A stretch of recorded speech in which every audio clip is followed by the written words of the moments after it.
What is up, everybody? Welcome back to RacingNews.com and welcome back to another one of our previews. Well, let's go to Saturday, January 4th, race 10 on the card at Gulfstream Park. It is the Mucho Macho Man Stakes. Going 1 mile, a purse of $165,000. And we've got a field of 9 3-year-olds getting ready to take that first step towards the road to the Florida Derby right here at Gulfstream Park. Let's pull up the field now. We'll go through them one by one like we do, all 9 of them, and then we'll give you the winner, or at least we hope will be the winner at the end. This is not a household name field yet. I will say that. I think there's some sneaky horses in here. I think there are horses that might be a little bit better than what we think and might be ready to jump up and make a big impact. Let's start with the number 1, Guns Loaded, who will be coming in here off of a win last time out at Churchill Downs by 2 3/4. I thought he did it really nicely. That was November 16th, going 6 furlongs.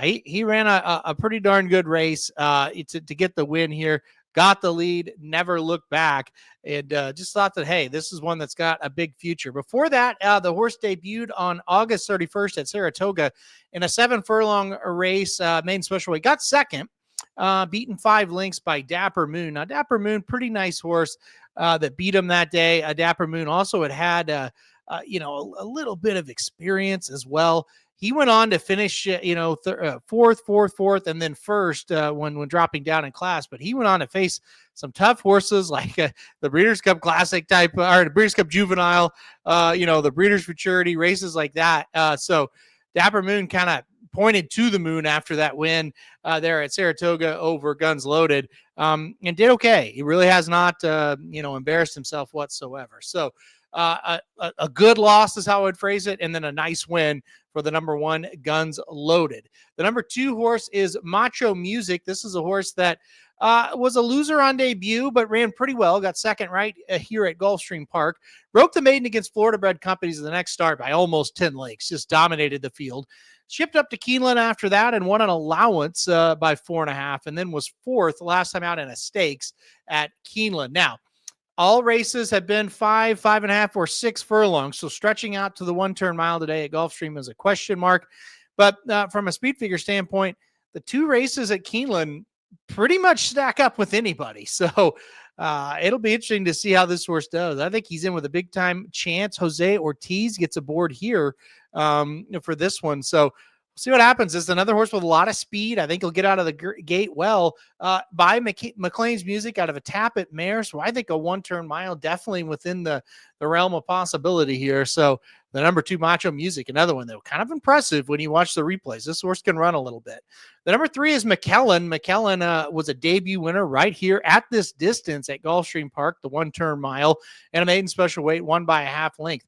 They thought so much of him that they shipped him up to Churchill Downs to run an allowance next time out. That was on the Churchill Downs Stars of Tomorrow 2 card on November 30th. An allowance going 1 mile. Got second, beaten 3.5, but was defeated by Disco Time. And Disco Time, a Brad Cox runner who's pretty darn good and pretty highly thought of. 2 for 2 so far. Probably going to see him in a big race here soon. So, pretty good loss and a nice win. Both races at this distance. That's what I like about the number 3, McKellen. Now, let's talk about these 3 in a group because I think it's important. The number 1 is Guns Loaded, like we said, ridden by Luis Saez. So Saez has been on this horse twice. He'll be on it for a 3rd time. Luis Saez rode Macho Music the last 2 races as well. And Luis Saez also rode McKellen the last race as well. That kind of tells me Saez probably could have picked any of the 3. He picked Guns Loaded. I think that's very important to note. This is a guy that doesn't make a lot of mistakes when it comes to picking horses. As all jockeys, they're going to make mistakes every once in a while, but they've got a pretty good idea who might be best. So I honestly like all 3 of these horses pretty equally, talking about the 1, Guns Loaded, the 2, Macho Music, and the 3, McKellen. Gotta lean towards Luis Saez if he chooses Guns Loaded in the spot. However, you also need to note this. Jose Ortiz picks up the mount on the 2. Irad Ortiz Jr. the mount on the 3. Not like those guys aren't very good, right? So, I think we're real loaded right here at the top with these three horses. Let's keep going. The number 4, Treaty of Rome, another horse, couple of races, all he has under his belt. A nice third on debut at Belmont at the Big A, going 6 furlongs. Got beat by Rookie Card. Rookie Card's a nice horse. Came back in the next start at Aqueduct, going a flat mile. Flavian Pratt aboard for the second straight race and won by a half length. Now, Flavian Pratt not here.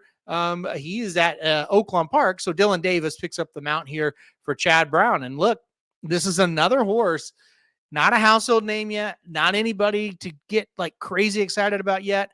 But you kind of look at the running lines, you look at the replays, he's not bad, and he could jump up and run a big one here. The number 4, Treaty of Rome. Number 5 is Cool Intentions. Horse coming off back-to-back wins, 2 races back, broke the maiden going this distance right here of 1 mile by 4 lengths. Came back in a allowance race going 7 furlongs in the next start and won by 2 1/4. So another horse, 3 races, 1 second, and then 2 wins back-to-back here. All the races have come at Gulfstream Park. He's another one. He's in with a big shot. Now, the one kind of bad news for this horse, well, I shouldn't say bad news, but, jockey wise, not exactly like the household name jockey. Egan is going to ride here. He's not, Saez, the Ortiz brothers, Gaffleone, things like that. So that kind of, I don't know, that's not the greatest, but he did ride him last time out. He's capable. He's just not that household name. Speaking of household names, Tyler Gaffleone is aboard the 6 Septarian, and this is a horse that comes in off of 2 wins, one at Charlestown, believe it or not, in a maiden special weight, and then a win at Laurel last time out. Both wins by a length and 3/4. The speed figures for this horse, they're pretty solid. Chad Brown now has the horse. I'm guessing privately purchased this horse, not Chad himself, but the owners, and sent it to Chad Brown. This is always kind of one of those horses that it's a little bit of a guessing game. Are they going to be able to jump up and run, the kind of races they've been running against better company and better tracks? So that's kind of the question mark. The horses run at 4.5 and 6 furlongs. Can he stretch out and go a mile and be as effective? So those are things to think about. I'm taking a wait and see approach with a horse like this, but speed figure wise, at least on time form, this horse kind of fits. But I don't know. I'm just a little bit nervous for the 6. The 7, Ronaldo, is a horse that won on debut right here at Gulfstream Park by 3 lengths, came back to run a 3rd in allowance in his next start, and then 2nd in an allowance last time out here at Gulfstream. Got beat by Cool Intentions. So to me, if you're going to play Cool Intentions or Ronaldo, I would lean towards Cool Intentions in the spot. I don't have a lot of interest in Ronaldo. The number 8 is Naughty Rascal. And this is a horse that, again, broken record here, but broke the maiden right here at Gulfstream Park in his 2nd start. 3rd start, stretched out to a mile in a stakes race, got 3rd. Then moved over to the turf going a mile and won. Back to a stakes race at Tampa Bay Downs last time out. That was the inaugural stakes that was won by Donut God, who's not too bad of a horse. Only beaten 3/4 of a length. Naughty Rascal, who was in 2nd. I'm staying away from Naughty Rascal today. I don't think he's too bad of a horse, so I'd keep an eye out on him.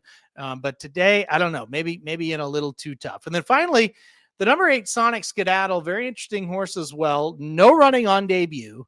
Lots of running in the 2nd start at Churchill Downs maiden special weight, where he won by 4 3/4. I kind of had him as a little bit of a wise guy horse last time out in the Kentucky Jockey Club.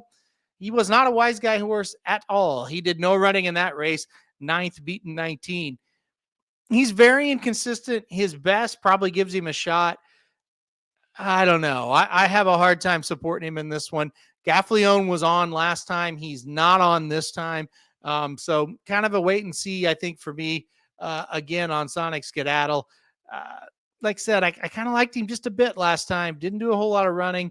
He needs to kind of prove it in this spot, but it's a good spot to try to bounce back for the 9, Sonic Scadaddle. All right. Well, as we were talking, you probably could guess who I'm going to pick. I'm going to go with the number 1, Guns Loaded, to win this race.